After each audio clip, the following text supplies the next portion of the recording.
ဒီနေ့မှာတော့ကျွန်တော် VIP ရုပ်ပြည့်နေလေးလာမင်းနေတော့ကျွန်တော်တင်ပြလိုက်တာပါနော် King of VIP ဆိုတော့ဘာလို့သူများခေါ်လဲဆိုတော့ကျွန်တော်တို့ကတအားကျွမ်းလို့တော့မဟုတ်ပါဘူးအရုပ်တွေတအားဝယ်လို့ဆိုင်ရကျွန်တော်တို့ King of VIP ဆိုတာနာမည်ပေးတာပါနော်အဲ့မှာကျွန်တော်ပြောလက်စာနဲ့ဆက်ပြောလိုက်တော့မှရုပ်ဘယ်လိုပြည့်လဲဆိုကျွန်တော်တို့ကရေပေါ်မူတည်ပြည့်တာပါဗျာ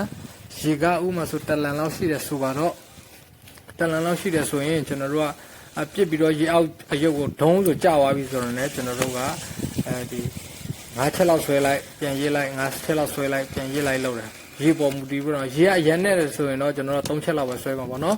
စက်တိုက်လည်းရေတအားတိုင်ရင်တော့စက်တိုက်ဆွဲပါပေါ့နော်ဒီရေအချိန်တွေကကျွန်တော်တို့တလန်လောက်ရှိတဲ့အတွက်ကျွန်တော်တို့ပြစ်လိုက်တယ်ပြစ်ပြီးရင်မြေကြီးနဲ့အရုပ်နဲ့တထွာလောက်ကိုကျွန်တော်တို့မှန်းပြီးတော့ဆွဲတာငါးတွေအောက်မှာနေတယ်အောက်ငါးကိုများတယ်ဆိုတော့လေမြေကြီးနဲ့အယုံနဲ့တထွာလောက်မှာကျွန်တော်တို့ပြစ်လိုက်တယ်ပြစ်ပြီးတော့9ချက်လောက်ဆွဲလိုက်ရက်လိုက်9ချက်လောက်ဆွဲလိုက်ရက်လိုက်အဲ့လိုပြစ်တာပါခင်ဗျဒီမှာအရေးကြီးတဲ့တစ်ချက်ကျွန်တော်ပြောပြအောင်ခင်ဗျသူတို့ကဒီအယုတ်တွေကိုလိုက်ကိုက်ပြီးစားတာမဟုတ်ပါဘူးတကယ်တမ်းတော့ငါးဆိုတာလဲပေါ်တဲ့နေရာတွေရှိတယ်ခင်ဗျသူတို့ကအဲ့ငါးကိုစားတာမဟုတ်ဘူးသူတို့ဘေးကိုဖြတ်သွားတဲ့အတွက်သူတို့ကစိတ်တူပြီးတော့လိုက်ကိုက်တာအဲ့အယုတ်ဒါမှမဟုတ်အမီးနဲ့ဖြတ်ရိုက်မယ်အဲ့လိုမျိုးပေါ့နော်သူတို့လှမ်းပြီးတော့ကိုက်လိုက်မယ်အဲ့ဒါကိုကျွန်တော်တို့အခွင့်အရေးယူပြီးတော့များတဲ့သဘောဗျတကယ်တော့သူတို့အဲ့ငါ့ကိုလိုက်စားတာတော့မဟုတ်ပါဘူး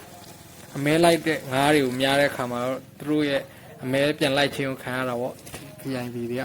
ကျွန်တော်များတဲ့ငါးမြတ်တန်ရဲ့ position ကတော့ရေနဲ့တထွာလောက်မှာဒါမှမဟုတ်1000လောက်မှာပဲထားရဗျာငါးမြတ်တန်ထည့်ကိုလေဒါမှကိုဆွဲတဲ့အကျုပ်ကရှက်ပြေးနေတယ်ပေါ့နော်အဲ့လိုသဘောမျိုး